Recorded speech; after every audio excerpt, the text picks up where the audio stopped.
They laughed when Marcus Webb stood at the government surplus auction and bid $4,000 on a Vietnam-era Huey helicopter that had been sitting in a Nevada desert storage facility since 1973.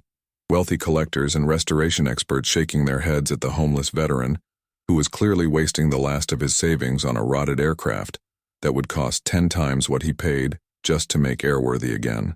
But when Marcus cut through the sealed panel behind the pilot's seat 6 weeks later, he found diamonds worth $23 million, CIA documents explaining how the helicopter had been used to smuggle wealth out of Saigon during the fall of Vietnam, and a confession letter from the pilot who'd hidden the treasure 49 years ago and had spent his entire life waiting for someone honest enough to finish what he'd been too afraid to start. They laughed when the poor veteran bought a rusty helicopter, but what he did shocked everyone. What he did was expose the largest theft from Vietnamese refugees in American history, sacrifice the fortune he'd discovered to ensure justice for families who'd lost everything, and prove that integrity sometimes costs more than anyone should have to pay, but is still worth every sacrifice. Before we get into this incredible story, smash that subscribe button right now and tell us what state you're watching from in the comments. We love hearing from our viewers across the United States. Now let's dive in. Marcus Webb was 47 years old and living in a tent behind a Las Vegas truck stop. His veterans' benefits suspended pending review of paperwork he couldn't navigate without help he couldn't afford, surviving on day labor jobs and the occasional charity from people who recognized the Marine Corps tattoo on his forearm and understood he'd served, even if they didn't know the details of how PTSD and bureaucracy had destroyed the life he'd tried to build after Iraq. The auction listing appeared on a phone he charged at the truck stop, a Facebook post in a military surplus group about a Huey helicopter being sold by the Bureau of Land Management to clear space in a storage yard outside Henderson. The minimum bid was $2,000 for an aircraft that hadn't flown in 49 years and was being offered strictly as is with no guarantees about condition or completeness. The photograph showed a helicopter that was more rust than metal, its rotor blades removed and its paint faded to unrecognizable colors, sitting in desert sand like a monument to a war most Americans preferred to forget. Marcus had $4,300, money he'd saved over 8 months of working construction and warehouse jobs, sleeping rough and eating cheaply, planning to rent an apartment and restart his life with something resembling stability. But looking at that, Huey brought back memories of Iraq and the helicopters that had extracted his unit during ambushes, the sound of rotors that meant survival and safety, and something about owning a piece of that history felt more important than rent or comfort or any of the practical considerations that should have guided his decision. The auction was held on a Saturday morning in the storage yard. Approximately 30 people gathered around the Huey, while an auctioneer from BLM explained the terms and conditions. Several restoration experts examined the helicopter with professional skepticism, noting corroded components and missing systems that would make restoration prohibitively expensive. A few collectors discussed the aircraft's potential historical value if properly restored and displayed, but their assessments concluded that $400,000 to $500,000 would be needed to make it airworthy, far exceeding what anyone rational would invest. Marcus stood at the back of the crowd, his clothes worn and his appearance marking him as someone who probably shouldn't be spending money on anything except basic survival. And when the auctioneer called for opening bids at $2,000, the laughter started almost immediately. A man in expensive restoration gear nudged his companion and said loud enough for others to hear, $20 as the homeless guy bids on it thinking he can flip it for profit. Marcus raised his hand. $4,000. The laughter grew louder, genuine amusement at someone so disconnected from reality that he'd offer twice the minimum for something that was essentially worthless, except as scrap metal. The auctioneer looked uncomfortable, clearly expecting someone to challenge the bid with something more reasonable. But the restoration experts and collectors had already decided the Huey wasn't worth their investment. Going once at $4,000, going twice, the auctioneer's voice carried reluctance, and sold to bidder 18 for $4,000. Marcus signed paperwork in a trailer office while the auctioneer processed payment and tried to hide her concern that she'd just taken money from someone who clearly needed it, more than he needed a rotting helicopter. "Sir," she said carefully, "do you have plans for restoration or are you planning to scrap this aircraft?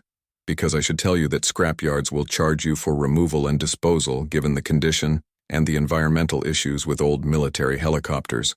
"I'm going to restore it," Marcus lied. Because the truth was more complicated than he could explain to a government employee who'd assume he was mentally unstable if he admitted he'd bought the helicopter, because it represented something about service and sacrifice that he couldn't articulate but felt deeply. He spent the first 2 weeks just cleaning, removing decades of accumulated sand and bird nests and the physical evidence of abandonment, working during early morning hours before the Nevada heat became unbearable, and returning in evenings after whatever day labor he could find. The Huey was larger than he'd expected, 57 feet long with a rotor diameter that would have been 48 feet if the blades hadn't been removed for storage, and its interior was surprisingly intact despite missing instruments and weapons systems.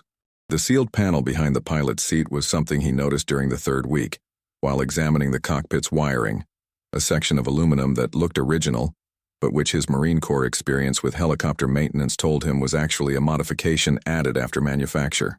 The rivets were slightly different, the panel's color not quite matching the surrounding structure, and when Marcus tapped on it, the sound was hollow, in a way that suggested empty space behind, rather than the solid frame members that should have been there.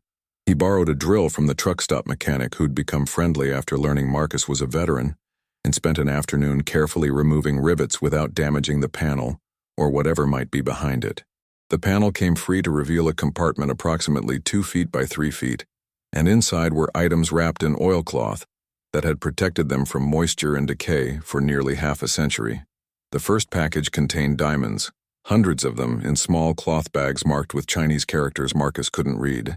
The second package held documents in protective sleeves, papers with CIA letterhead, and classified markings that immediately made Marcus understand he'd found something that went far beyond a simple hidden treasure.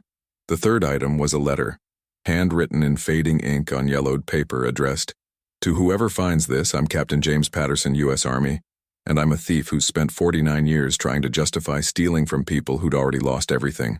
Marcus sat in the Huey's pilot seat reading Patterson's confession, learning about the final days of the Vietnam War, when American personnel were evacuating Saigon in chaos and panic, when Vietnamese civilians were desperately trying to escape with whatever portable wealth they could carry, when a helicopter pilot had been trusted to transport refugees and their valuables to safety, but had instead diverted certain items to a helicopter he planned to acquire after the war, and hide until circumstances allowed him to profit from theft committed during history's most desperate moments. "I told myself I was preventing the wealth from being lost or stolen by others," Patterson had written. "I told myself the refugees wouldn't miss what they didn't know I'd taken. I told myself many things that sounded reasonable at 3 a.m. when guilt made sleep impossible. But the truth is I stole from people fleeing for their lives, and I've never had the courage to make it right because making it right means admitting what I did and facing consequences I've been too cowardly to accept." The letter continued for 3 pages, explaining how Patterson had purchased the Huey at surplus auction in 1974, hidden the diamonds in the sealed compartment, and then never retrieved them because doing so would have required selling stones whose provenance would raise questions he couldn't answer without exposing the theft. He'd watched diamond prices climb over decades while the treasure remained hidden in a helicopter that sat in storage, a fortune he could never touch without destroying himself. "I'm writing this in 2022, Patterson's letter concluded. "I'm 84 years old and dying of complications from Agent Orange exposure. The irony being that Vietnam is killing me after all these years. If you found this, I'm dead, and you're facing the same choice I faced in 1975. Keep the diamonds and become wealthy through theft from refugees, or expose what I did and ensure the wealth reaches people who actually deserve it. I chose badly. I hope you choose better. The documents in this compartment list the families I stole from, Vietnamese refugees who made it to America and whose descendants deserve to know their grandparents' wealth wasn't lost, just hidden by a coward who lacked integrity to do what was right." Marcus's hands shook as he set down the letter, understanding that he'd just inherited not just diamonds but responsibility for crimes committed 49 years ago, and that the choice Patterson described wasn't simple or easy, because choosing integrity meant giving up $23 million that could solve every problem in his life, and transform him from homeless veteran to wealthy man who'd never have to sleep in a tent or work day labor again. His phone rang, startling him in the desert silence. The caller ID showed a blocked number, and Marcus answered to hear a voice that was professional and threatening in equal measure. "Mr. Webb, You've just opened something that important people have been monitoring since Captain Patterson died 6 months ago. We need to discuss how you're going to handle this discovery in ways that don't create problems for everyone involved. Don't contact authorities, don't tell anyone what you found, and wait for further instructions. We'll be in touch within 24 hours. The call ended before Marcus could respond, and he sat in the helicopter holding Patterson's letter, and understanding that whatever choice he made about the diamonds, people were watching and waiting, and had probably been monitoring the Huey since Patterson's death, ready to move the moment someone discovered what had been hidden there for 49 years. Marcus spent that night in the Huey, unwilling to leave the diamonds unguarded and unable to sleep, knowing that people were watching the helicopter and waiting for him to make decisions that would determine whether he survived this situation or became another casualty of secrets that powerful people wanted, kept buried. He read through the CIA documents by flashlight, learning about Operation Frequent Wind, the final helicopter evacuation of Saigon in April 1975, and about irregularities that had been noted but never fully investigated regarding valuables that Vietnamese refugees had brought aboard evacuation flights, but which never made it to processing centers in the Philippines or Guam. The documents suggested the theft hadn't been limited to Patterson alone, that multiple pilots and crew members had been involved in systematically diverting wealth from refugees who were too desperate and traumatized to properly inventory what they'd escaped with.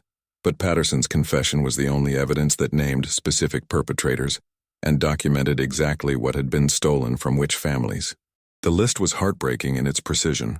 47 families identified by name with descriptions of what Patterson had taken: diamonds, gold jewelry, cash in multiple currencies, and in several cases, family heirlooms that had been carried through generations and were now hidden in a helicopter that had sat in Nevada desert for half a century. At sunrise, Marcus climbed out of the Huey and walked to the truck stop where he used the public Wi-Fi to research the families Patterson had named. Many had settled in California, Texas, and Virginia, where Vietnamese refugee communities had established themselves, and basic searches revealed that descendants were still alive. Second- and third-generation Vietnamese Americans who'd grown up hearing stories about grandparents who'd fled Saigon with nothing and had built new lives through determination and sacrifice. His phone rang at 8 a.m., the same blocked number as before, and Marcus answered while standing in the truck stop parking lot, watching for vehicles that might contain whoever was monitoring him. The voice was different this time, female and carrying authority that suggested military or intelligence background. "Mr. Webb, my name is Colonel Sarah Chen, and I represent a group that's been managing the irregularities from Operation Frequent Wind for 48 years. We need to meet immediately to discuss compensation and procedures for handling Captain Patterson's theft in ways that protect everyone involved." "Compensation for what?" Marcus asked, though he suspected he knew the answer. "For your cooperation in turning over the diamonds and documents quietly, and for your agreement to never discuss what you found or the circumstances of Captain Patterson's actions." Chen's tone was professional but firm. "We're prepared to offer you $500,000, transferred immediately to accounts of your choosing, in exchange for your complete cooperation and permanent silence about this matter." Marcus thought about his tent behind the truck stop, about 8 months of sleeping rough and working day labor, about VA benefits that were suspended over paperwork he couldn't navigate. $500,000 was life-changing wealth for someone in his circumstances, enough to rent an apartment and buy stability, and never have to worry about where his next meal would come from. "What about the families Patterson stole from?" Marcus asked. "What happens to them if I take your money and stay quiet?" "The families received compensation in 1976 through a refugee assistance program that was designed to address losses during evacuation." Chen's answer was too smooth, too prepared, suggesting this was a lie she'd told before. "They've been taken care of, Mr. Webb. What you found doesn't change their situations. It only creates complications that serve no useful purpose except to embarrass agencies that were conducting evacuations under impossible circumstances." Patterson's letter says he stole from 47 families and lists exactly what he took. If they were compensated in 76, why does he have detailed records of theft that apparently nobody investigated?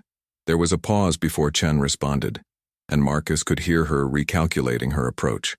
"Mr. Webb, you're a veteran who understands that military operations sometimes involve moral compromises that look questionable in retrospect.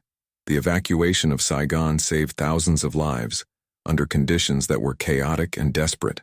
If some wealth was diverted during that chaos, it was regrettable but not criminal given the circumstances. It was theft from refugees, Marcus said flatly. Patterson admitted it in writing, documented who he stole from, and spent 49 years too cowardly to make it right. I'm not continuing his cowardice by taking your money and helping you bury this. Then you're making a decision that will cost you more than you understand. Chen's voice hardened. The offer is $500,000 in safety, or exposure and consequences that include legal action for possession of stolen property, media campaigns that portray you as exploiting refugee tragedy for attention, and complications from parties who have less patience than we do for people who create problems. I've been homeless for 8 months living in a tent, Marcus replied. I've survived Iraq and PTSD and VA bureaucracy that's designed to deny benefits until veterans give up. Whatever consequences you're threatening don't scare me more than the idea of keeping diamonds that were stolen from people who'd already lost everything. The call ended, and Marcus understood he'd just rejected $500,000 to honor the wishes of a dead pilot who'd been too afraid to do the right thing during his lifetime. He walked back to the Huey and pulled out the documents, photographing every page and uploading them to encrypted cloud storage that would survive even if something happened to him, then began researching journalists who specialized in refugee stories and military accountability. By noon, he'd contacted 3 reporters, explained what he'd found, and sent preliminary documentation that would let them verify the story's authenticity before committing to publication. 2 didn't respond, probably assuming he was another conspiracy theorist with fabricated evidence, but the 3rd called back within an hour with questions that suggested genuine interest and experience with similar stories. Her name was Linda Tran, a Vietnamese-American journalist whose own parents had fled Saigon in '75, and her voice carried emotions that went beyond professional interest when Marcus explained about Patterson's confession and the list of families he'd stolen from. My parents lost everything during the evacuation, she said quietly. They told me stories about people who got on helicopters with family jewelry and money and arrived at processing centers with nothing, told the wealth must have been lost in the chaos. If what you found proves those losses weren't accidental, if American personnel were systematically stealing from refugees, that changes how we understand that history. Patterson's letter suggests it was systematic, Marcus confirmed. Multiple pilots and crew involved, coordinated enough that they could divert valuables without refugees realizing it was theft, rather than just chaos and confusion. I need to see everything, Linda said. Documents, the letter, photographs of the diamonds and where they were hidden, and I need to interview you on camera explaining how you found this and what you're choosing to do with it. I'm choosing to return the diamonds to the families Patterson stole from, or to their descendants if the original refugees are dead. Marcus made the decision while speaking, understanding that saying it out loud made it real and irreversible. The documents list 47 families. I'm going to contact everyone I can find and give them what was taken from their grandparents 49 years ago. That's $23 million you're giving away, Linda said. Do you understand what you're sacrificing? I understand I'm choosing differently than Patterson did, and that's the only choice that lets me live with myself. Marcus looked at the Huey, at the helicopter that had carried his discovery and his decision. I've been homeless for 8 months. I know what poverty feels like, but I also know what integrity costs, and I'd rather be poor and honest than wealthy from theft committed against refugees. Over the next 2 weeks, Linda came to Nevada and documented everything, interviewing Marcus on camera in the helicopter, photographing the sealed compartment and the diamonds and the documents that proved Patterson's theft. She tracked down 12 of the 47 families Patterson had named, finding descendants who were shocked to learn that wealth they'd heard about in family stories, but assumed was lost, had actually been stolen and hidden for half a century. The interviews were emotional and complicated. Second-generation Vietnamese Americans learning that their parents and grandparents had been victims of theft during the most traumatic moments of their lives, struggling with anger and grief and gratitude that someone was finally acknowledging what had been taken. Linda filmed everything, building a documentary alongside the written article, creating a record that would make suppressing the story impossible once it went public. But 3 days before planned publication, Marcus received visitors at the helicopter that were neither military representatives offering money, nor journalists documenting his story. 2 men arrived in an unmarked vehicle, both carrying themselves with the alert professionalism of people who specialized in making problems disappear. and their message was direct and threatening in ways Colonel Chen's phone call had only implied. "Mr. Webb, you've ignored reasonable offers and chosen to create a situation that affects operations and reputations we're tasked with protecting."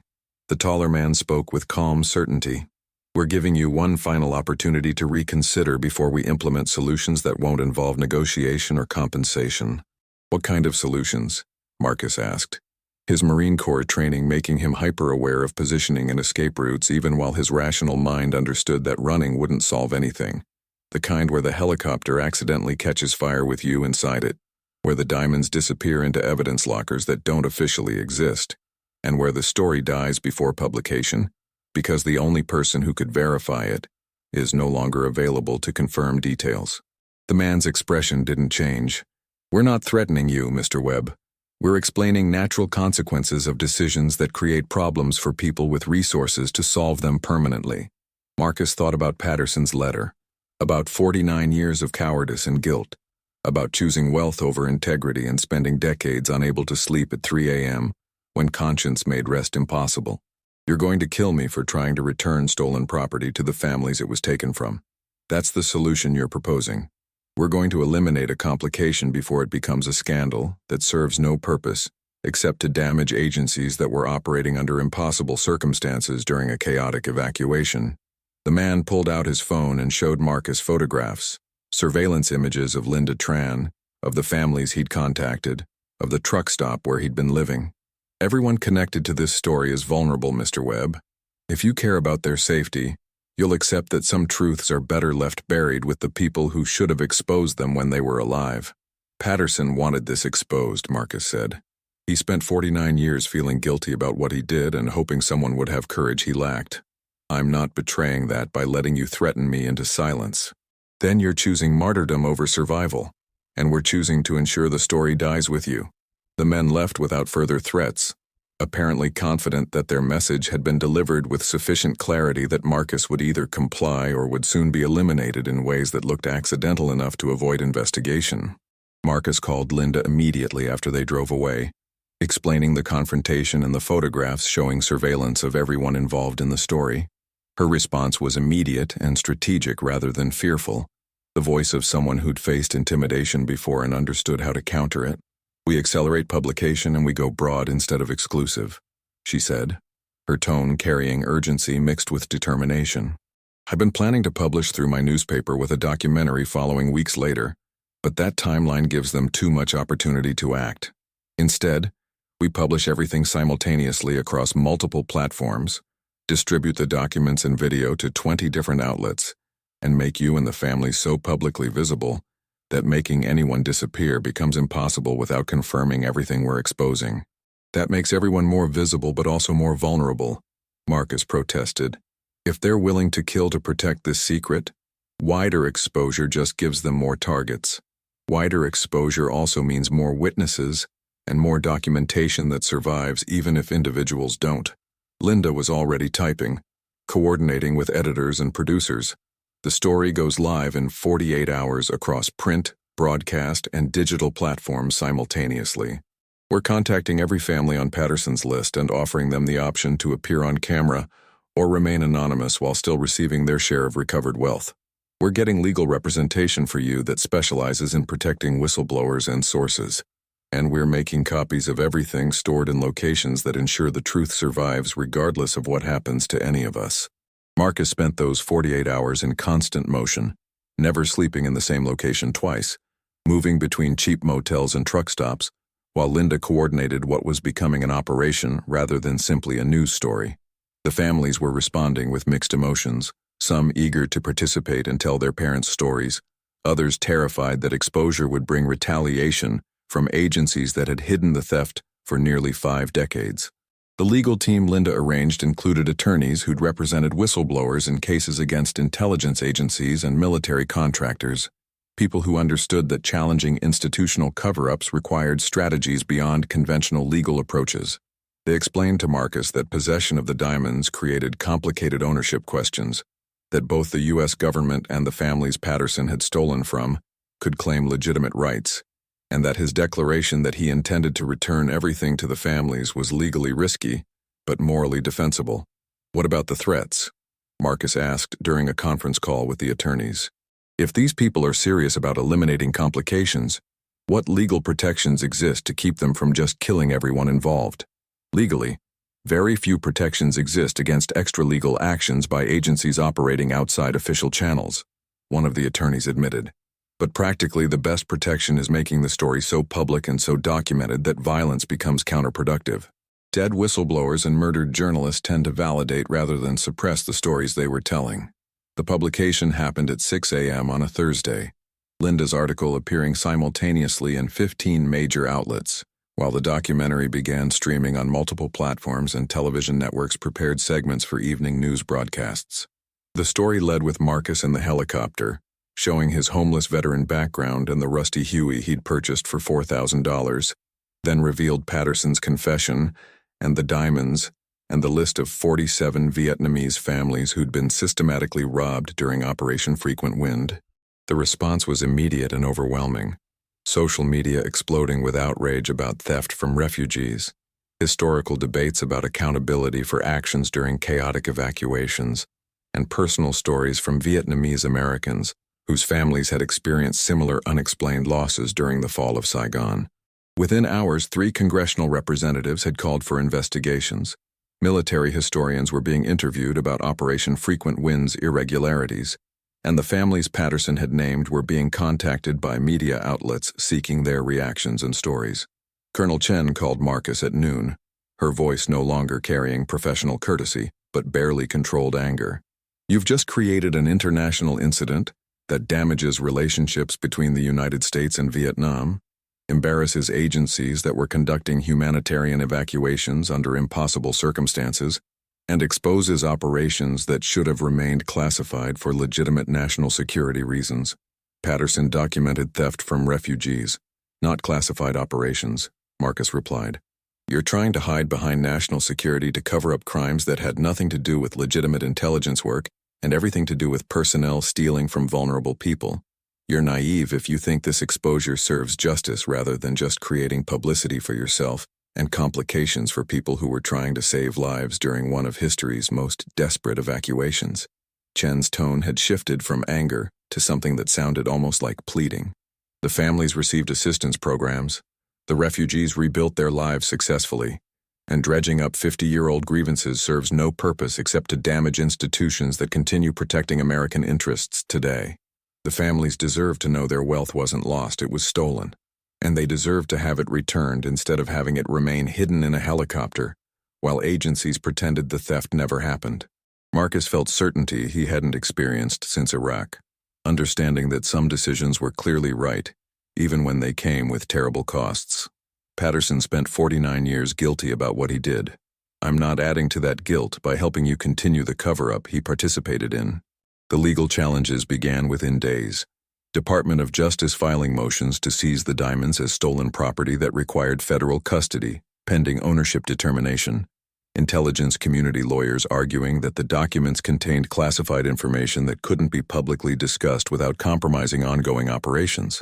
But the story had momentum that legal proceedings couldn't stop.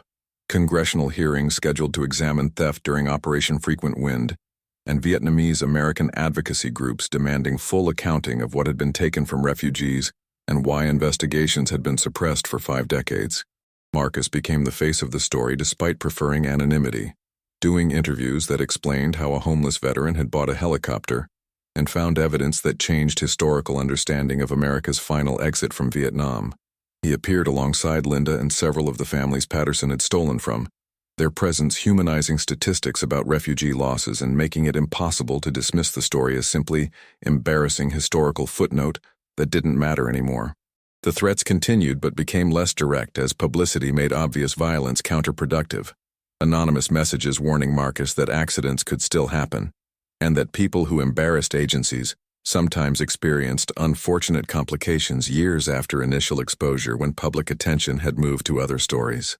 But the attorneys documented every threat, creating records that would themselves become news if anything suspicious happened to Marcus or anyone connected to the investigation. 6 weeks after publication, Marcus stood in a community center in Orange County, California, surrounded by members of the 47 families Patterson had identified. watching as a neutral trustee began distributing shares of the recovered diamonds according to the detailed records Patterson's confession had provided. The process was emotional and complicated. Second- and third-generation Vietnamese Americans receiving wealth their grandparents had carried from Saigon, some weeping with gratitude while others struggled with anger that justice had taken 50 years and had required a homeless veteran's integrity to finally arrive. An elderly woman approached Marcus after the distribution ceremony, moving slowly with a cane but carrying herself with dignity that decades of hardship hadn't diminished. Her name was Mai Nguyen, and Linda had told Marcus that Mai had been 17 when she'd fled Saigon with her mother's diamond earrings sewn into the hem of her dress, earrings that Patterson's list showed he'd stolen during the helicopter evacuation. "Thank you," Mai said in accented English, pressing an envelope into Marcus's hands. "This is not the earrings. Those are gone forever, even if I receive money for them. This is something more important. The knowledge that someone finally acknowledged what was taken from us, that someone believed we deserved justice, even 50 years later." Marcus opened the envelope to find a photograph. A young Vietnamese woman in traditional dress wearing diamond earrings, and on the back was written, "My mother, 1974, 1 year before we lost everything. She died believing the earrings were gone forever. Now her memory is honored by truth that finally came to light." The ceremony concluded with speeches from community leaders and family representatives, acknowledging both Patterson's theft and his eventual confession, recognizing Marcus's sacrifice in choosing integrity over wealth, and calling for comprehensive investigation of what had happened during Operation Frequent Wind to ensure all families received acknowledgement and restitution for losses that had been dismissed as inevitable chaos, rather than documented as systematic theft. But even as Marcus participated in the celebration and acceptance of gratitude from families whose grandparents had been robbed, he was very aware that the men who'd threatened him were still watching, still waiting, and still capable of implementing solutions that wouldn't require negotiation or leave evidence that could be traced back to agencies protecting their reputations and operations. Linda pulled him aside after most attendees had left, her expression serious. "I've been contacted by sources who say the threats against you aren't over, that agencies are waiting for attention to fade before implementing consequences for people who exposed operations they wanted kept classified." She handed him another business card. "This is a security consultant who specializes in protecting whistleblowers long-term. You need to consider relocation, identity change, and permanent vigilance about threats that might not materialize for years but which remain active as long as you're alive and connected to this story." Marcus looked at the card, then at Mai Nguyen's photograph, then at the community center where families were gathering belongings and preparing to leave with wealth that had been stolen 50 years ago and had finally been returned by a homeless veteran who'd chosen differently than Captain Patterson when faced with the same decision about integrity versus survival. "I'll take precautions," Marcus agreed, "but I'm not hiding or pretending this didn't happen. Patterson spent 49 years paralyzed by guilt about choosing wrong. I chose right, and I'm willing to accept whatever consequences come from that choice because living with clear conscience is worth more than living wealthy from theft or living safe from consequences of doing what was right." 3 months after the distribution ceremony, Marcus was living in a small apartment in Seattle, paid for by a legal defense fund that Vietnamese American advocacy groups had established to protect him from the financial burden of ongoing litigation and security costs. The Department of Justice had dropped its seizure motions after public pressure, and congressional inquiries made continuing the legal battle politically untenable, but private lawsuits had emerged from unexpected directions, people claiming they had better rights to the diamonds than the families Patterson had identified, opportunists seeing publicity and trying to extract settlements. The threats had evolved from direct intimidation to subtler forms of pressure. Marcus's VA benefits suddenly flagged for additional review that would suspend payments pending investigation of unspecified irregularities. His credit history showing mysterious negative marks that made renting apartments difficult. His background check for employment triggering rejections that employers wouldn't fully explain.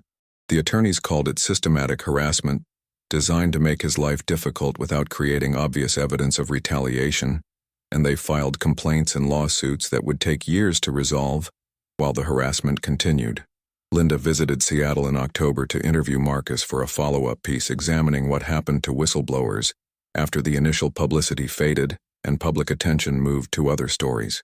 She found him working night shifts at a warehouse, the only employer willing to hire someone whose background check triggered flags that nobody would officially acknowledge, but which clearly marked him as problematic in ways that made companies nervous about liability and complications.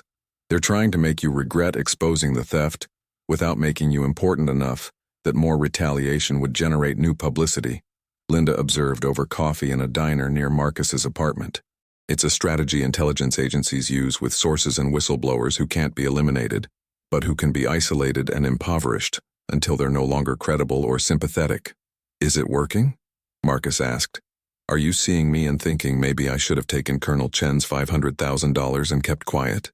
I'm seeing someone who made the hardest choice and is paying the price that people who choose integrity usually pay when challenging institutional power. Linda's expression showed respect mixed with concern. But I'm also seeing someone who's running out of resources and support systems, and I'm worried that a year from now you'll be back in a tent behind a truck stop because the legal fees and harassment have consumed everything the defense fund provided. Patterson lived 49 years with guilt that destroyed his peace and isolated him from family, and made every 3 a.m. a reminder of his cowardice.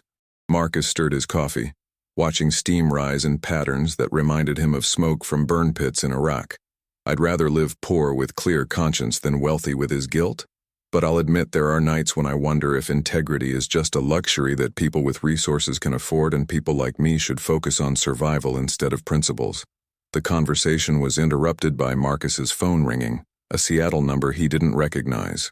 He answered cautiously to hear an elderly man's voice, Vietnamese accent strong despite decades in America. Mr. Webb, my name is Duc Tran, and I'm calling because my family received diamonds that Captain Patterson stole from my mother in 1975. I'm calling to say thank you and to offer help if you need it. Marcus felt emotion unexpectedly tightening his throat. Sir, you don't owe me anything. I just returned what should never have been taken. You gave up $23 million to ensure my mother's memory was honored, and her sacrifice was acknowledged. Duke's voice carried weight of years and loss. I'm a retired engineer with resources I didn't have when I arrived in America with nothing. I'm calling to offer employment at a company I own, and to offer testimony for your legal battles, if that would help counter the agencies that are making your life difficult. Over the following weeks, more families reached out with similar offers, second- and third-generation Vietnamese Americans who'd received returned wealth and who understood that Marcus was being punished for doing what was right. A network emerged of people providing employment, housing assistance, legal support, and the kind of community safety net that agencies trying to isolate him hadn't anticipated. Refugees and their descendants protecting the veteran who'd protected their family legacies. Duc Tran hired Marcus as a facilities manager for his engineering company, a position that paid decent salary and provided benefits that restored stability Marcus hadn't experienced since before his homelessness.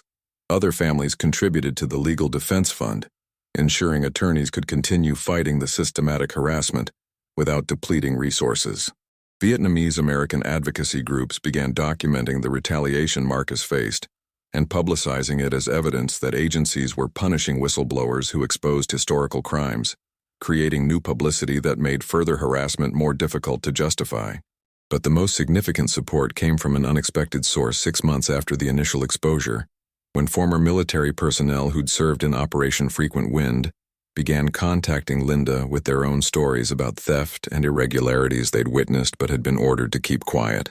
A former helicopter crew chief named Robert Martinez provided documentation showing Patterson hadn't been acting alone, that the theft had involved at least 12 pilots and crew members operating with tacit approval from officers who'd received shares of the stolen wealth.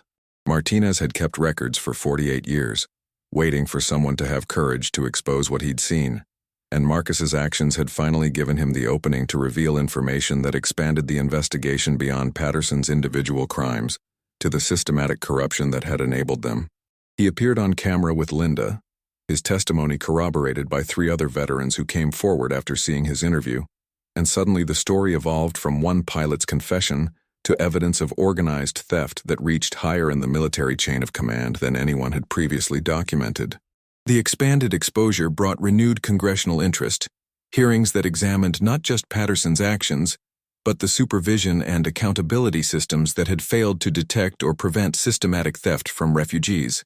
Testimony revealed that concerns had been raised during and immediately after the evacuation, but investigations had been suppressed by officers who were either participating in the theft or who decided that exposing it would damage the military's reputation during an already controversial withdrawal from Vietnam. Colonel Chen appeared before the Congressional Committee, no longer able to hide behind anonymous phone calls and private threats, forced to testify under oath about what agencies had known about the theft and why investigations had been closed without charges or accountability. Her testimony was careful and legalistic, admitting that irregularities had been noted but claiming that evidence had been insufficient to prove criminal intent rather than simply chaotic conditions during a desperate evacuation.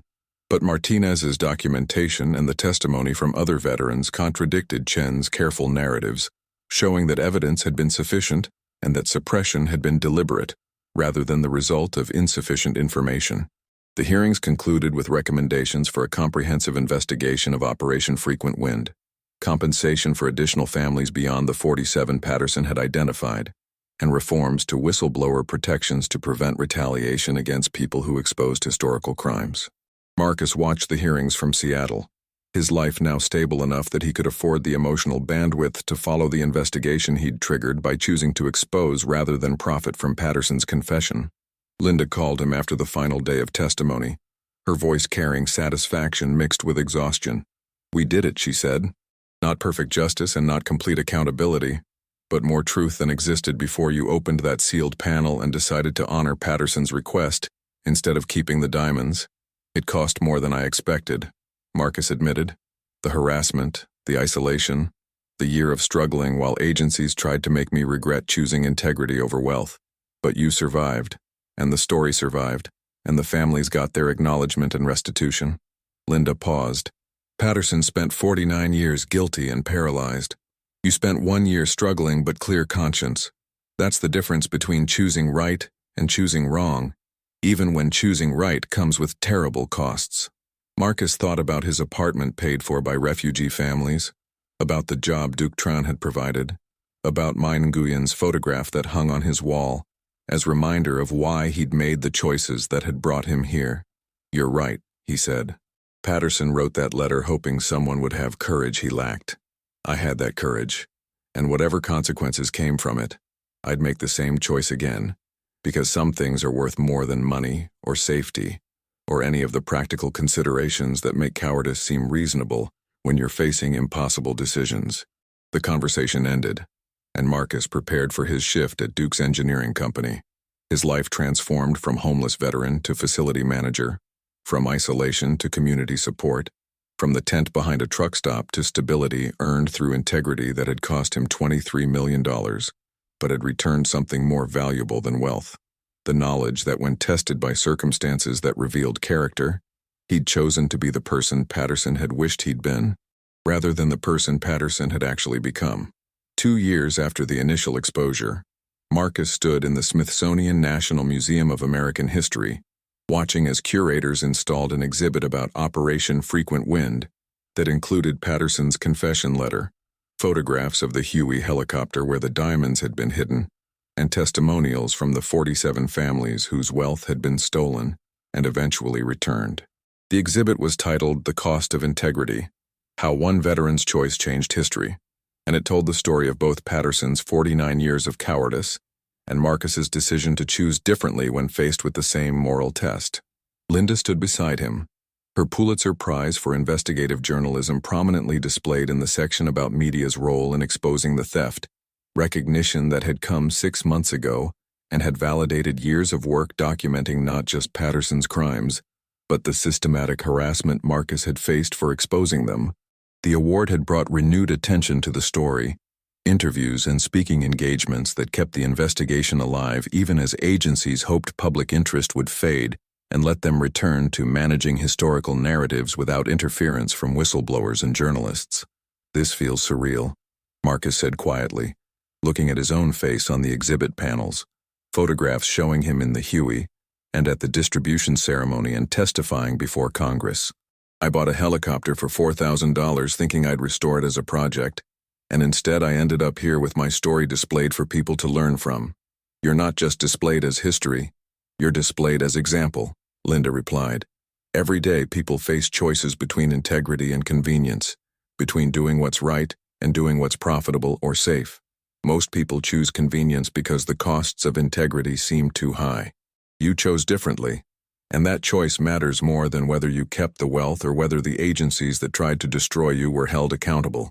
The exhibit included a section on consequences, documenting the harassment Marcus had experienced and the support network that had emerged from Vietnamese American families to protect him.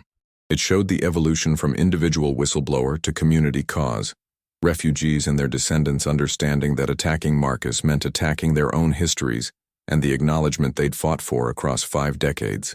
Duc Tran had contributed to the exhibit, his testimony about hiring Marcus and the network of support that had formed, becoming part of the permanent record at the Smithsonian.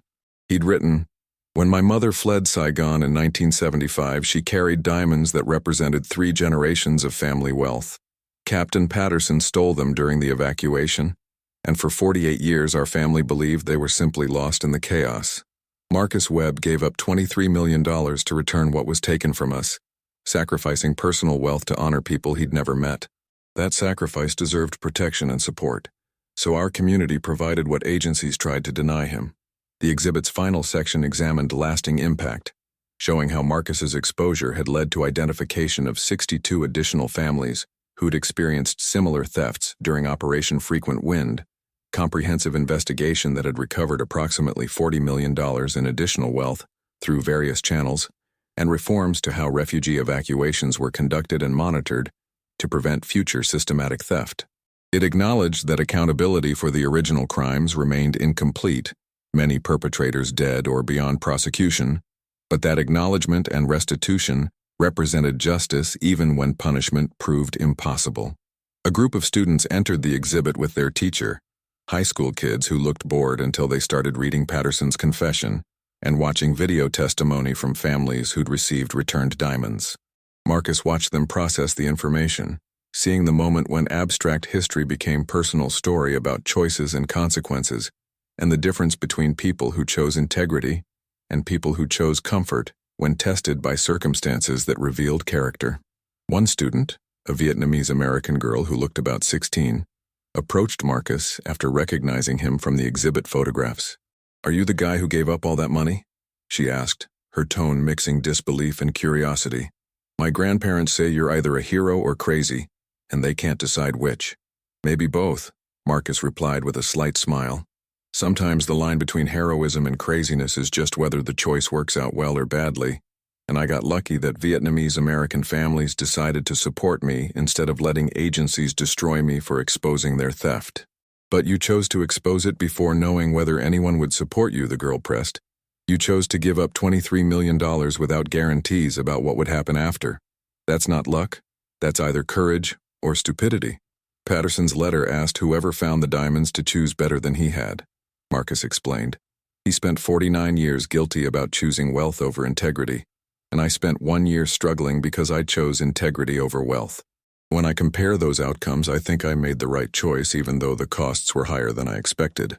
The girl nodded thoughtfully and rejoined her class, and Marcus watched her discuss what she'd learned with friends who were equally absorbed in the story.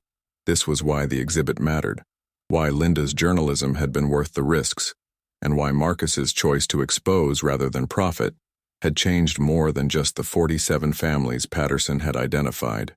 It was about showing people that integrity was possible, even when costs seemed unbearable, that choosing right over comfortable was a real option, even when everyone around you was explaining why practical considerations should override moral ones. Marcus and Linda left the Smithsonian together, walking through Washington, D.C. streets where Marcus had testified before Congress 2 years ago, where he'd faced questions from senators who'd wanted to understand how a homeless veteran had ended up at the center of an investigation into 50-year-old crimes. The city felt different now, less intimidating and more familiar, the seat of power where he'd proven that ordinary people could challenge institutional narratives and force accountability, even when agencies used every resource to prevent exposure. His phone rang as they walked, Duc Tran calling to say that another family had come forward with evidence of theft during Operation Frequent Wind, bringing the total to 73 families identified and seeking restitution. The investigation Marcus had triggered continued expanding, finding more victims and more evidence, building a comprehensive record of what had happened during those final chaotic days in Saigon, when American personnel had been trusted to evacuate refugees, but had instead systematically robbed people who'd already lost everything. "I'm retiring next year," Duke said. "My engineering company has been successful, and I want to dedicate my final years to ensuring every family affected by the theft receives acknowledgement and restitution. I'm creating a foundation, and I'd like you to serve on the board as someone who understands the cost of choosing integrity over convenience." Marcus felt emotion tightening his throat again, understanding that his choice to expose Patterson's confession had created ripples that continued spreading through communities and generations, turning individual sacrifice into movement that would outlive everyone involved. "I'd be honored," he replied. Patterson spent 49 years hoping someone would finish what he was too afraid to start. "We've started it, but finishing means ensuring every family gets justice, not just the ones Patterson documented." The foundation launched 6 months later, funded by donations from Vietnamese American families and supported by veterans organizations that saw parallels between refugee theft and other instances where vulnerable populations had been exploited during military operations. Marcus became the public face of the organization, doing interviews and speaking engagements that explained how one helicopter purchase had uncovered systematic crimes and how one veteran's choice to prioritize integrity over wealth had demonstrated that ordinary people could challenge powerful institutions when principles mattered more than personal costs. But the most meaningful recognition came from unexpected source 3 years after the initial exposure, when the Vietnamese government officially acknowledged the theft that had occurred during Operation Frequent Wind and established diplomatic protocols for returning any additional wealth that was discovered.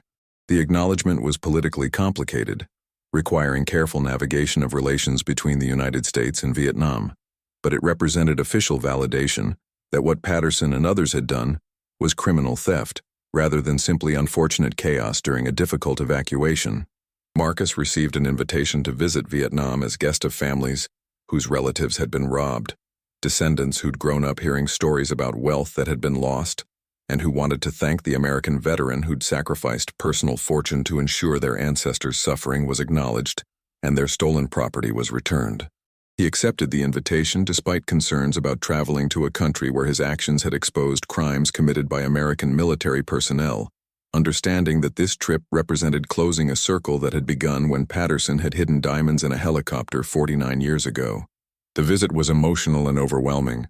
Marcus meeting families in Hanoi and Ho Chi Minh City, seeing photographs of refugees who'd fled Saigon and never recovered from trauma and loss, understanding in visceral ways how his choice to expose rather than profit had affected real people across generations and continents.